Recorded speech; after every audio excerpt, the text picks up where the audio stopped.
nzashimire Imana nzayisingiza mbwire bose ibyiza yankoreye nzayibyinira neza amaboko nsohoze n'ubutumwa yampaye. Gusoma Bibiliya birambuye igitabo cy'Iyimukamisiri umutwe 21. Dore amategeko uzabasobanurira.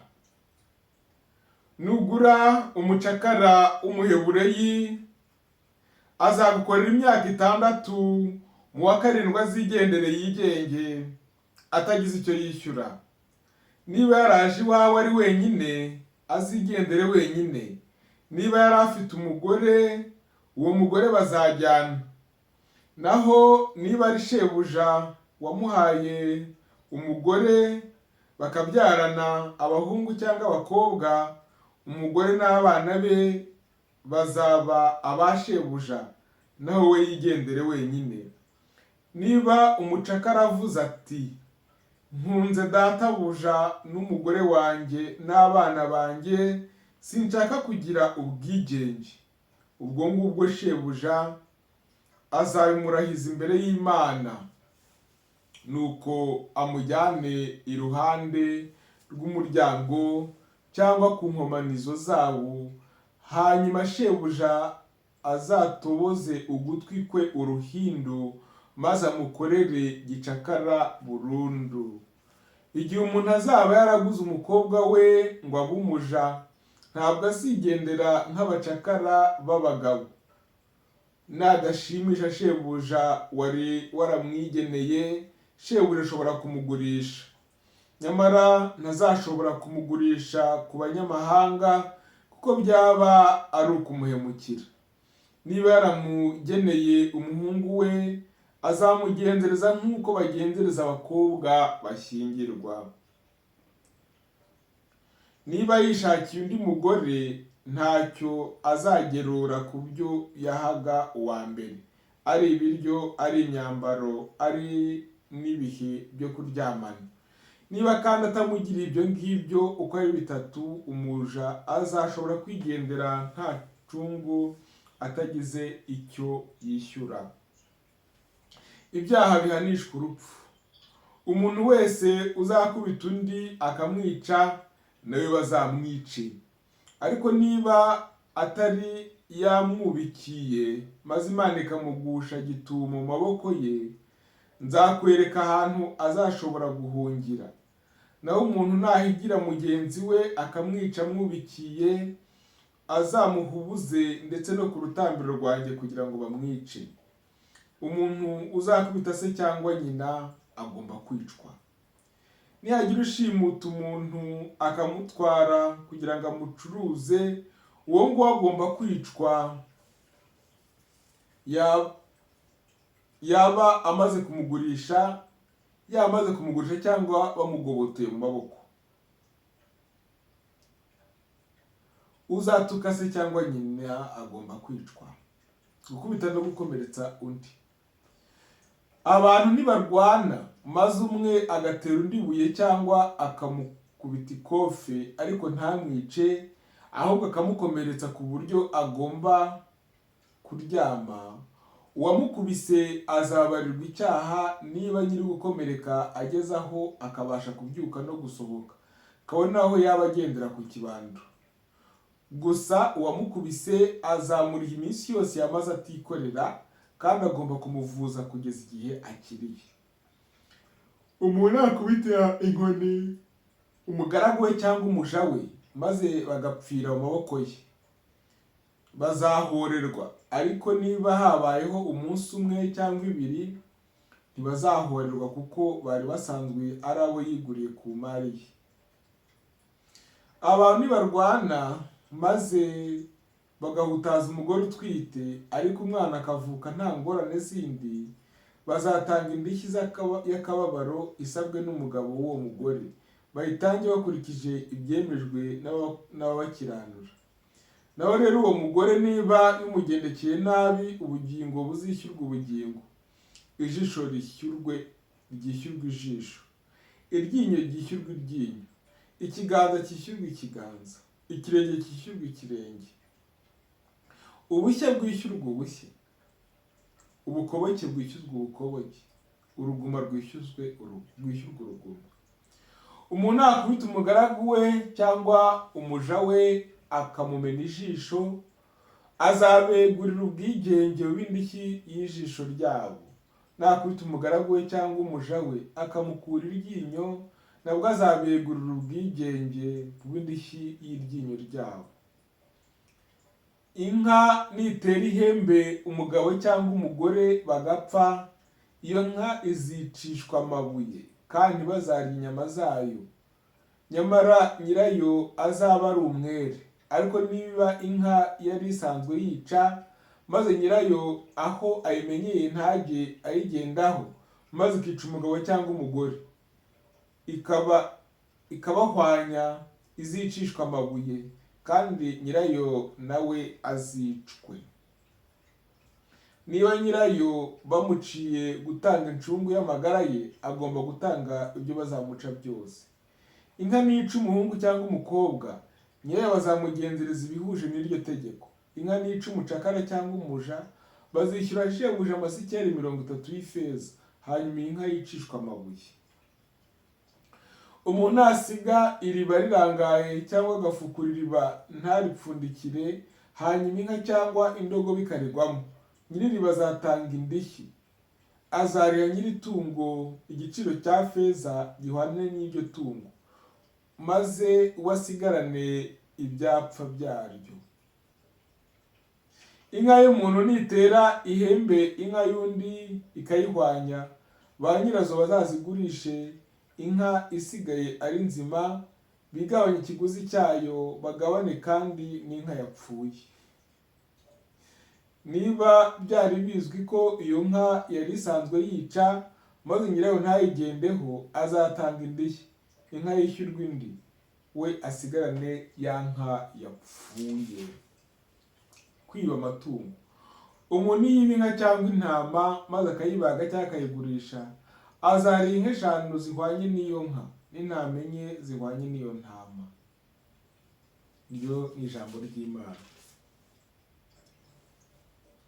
Mbega ya Kristo bavandimwe, ni ubwa mbere nsomye ijambo ry'Imana rikakaye, no kudusoza nkavuga ngo ijambo ry'Imana bikaba byantera nk'isoni pe, kuko ni amategeko akakaye atandukanye cyane n'icyo Yezu Kristo yatwigishije.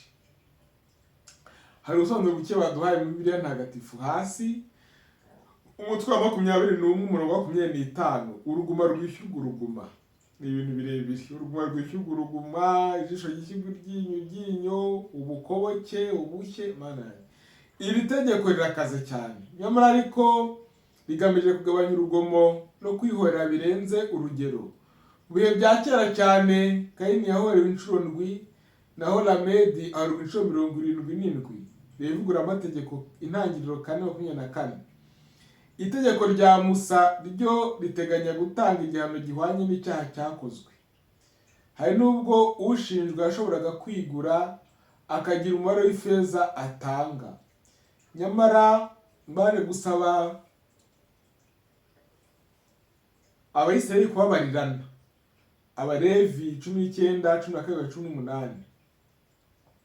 Yezu Kristo atwigisha kubabarira abantu bose, ari abanyamahanga, ari n'abanzi bacu, kandi tukabikora tutarambirwa. Mateyo 5:3-8-9. Twebwe se iri somo ritubwira iki? Icya mbere ni uko sinisegura kubera Bibiliya, ni isomo ry'icyo gihe nyine cya kera, ni isomo ry'igihe tutari twakamenye inkuru nziza ya Yezu Kristo. Uyu mutwe ubutangira uvuga ibijyana n'ubucakara. Ubucakara, n'uwo ubucakara ni abominable. Ubu ngubu nta tegeko na rimwe twakurikiza rigendanye n'ubucakara riri muri iki gitabo cy'Iyimukamisiri, kandi nta cyaha twaba dukoze, kuko ibi byanditswe aha byujujwe n'icyo Yezu Kristo yatwigishije. Saint Paul avuga ngo nta mugereki, nta muyahudi, nta mucakara, nta mwigenge, twese turi abana bigenga ku bwa Kristo. Amategeko y'isi yarabivuga. Tout être humain naît libre et égaux dans la dignité et le droit. Ni ukuvuga ngo rero niba rwose nahakana ndemeza ko ibyanditse aha atari itegeko ritureba na gatoya, ndabyemeje ko Yezu Kristo yaje kuzuza ibyanditswe. Ngiye ku byaha bihanishwa urupfu, je dis la même chose.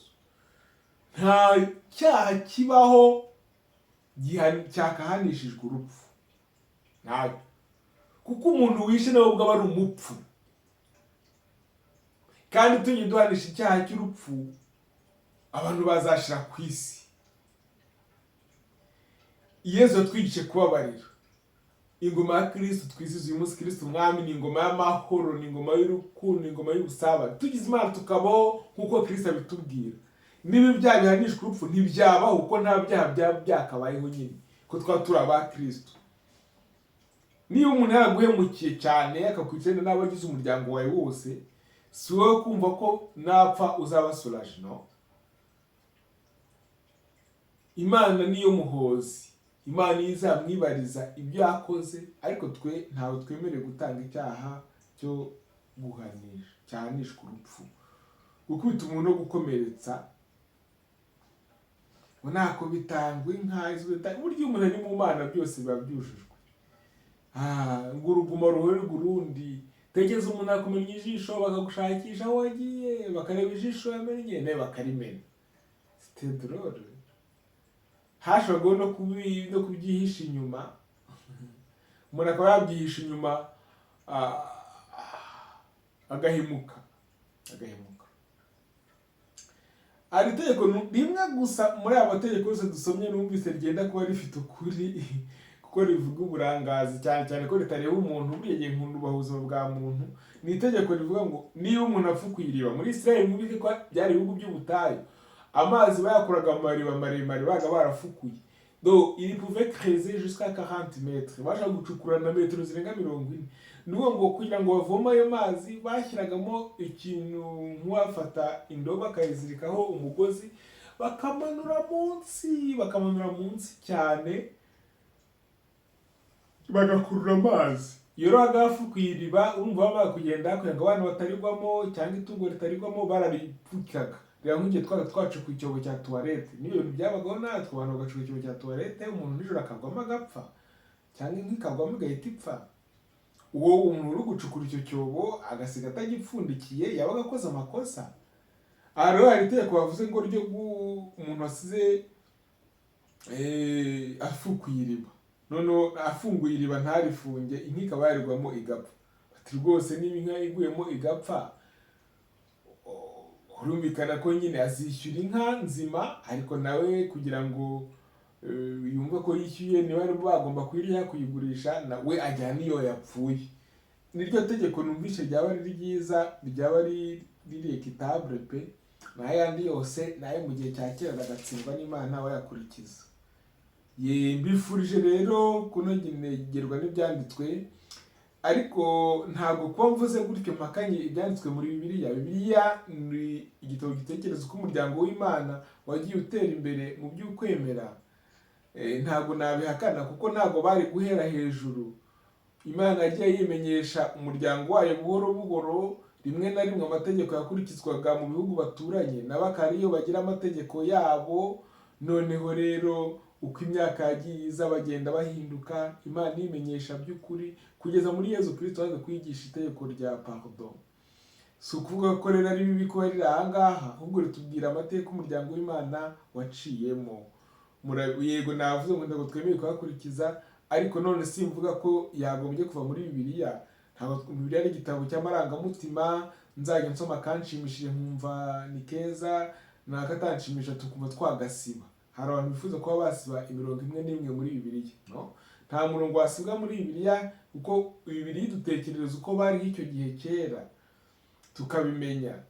ariko kandi twabigeranya n'ubu tugasanga byaba byiza. Ese ubwo twemerewe ko abantu bigenga, abantu aho ntibambiza amategeko ariho bagahemuka, abantu barica, umuntu yica abandi agashaka umwavoka mwiza akaburana agatsinda, bikababaza cyane. Natwe ntabwo twashima ibiriho ubu kuko hari kurengana cyane. Ntabwo rero navuze ko ari bibi cyangwa nabikura muri Bibiliya, yenda nabivuze avekento ibabaje, ariko nuko ni igihe cyayo byari uko bimeze.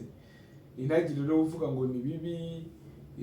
Mbifurije rero gukomera ku byanditswe no gukomeza kuryoherwa na Bibiliya. Ugire umunsi mwiza wa Kristo Umwami.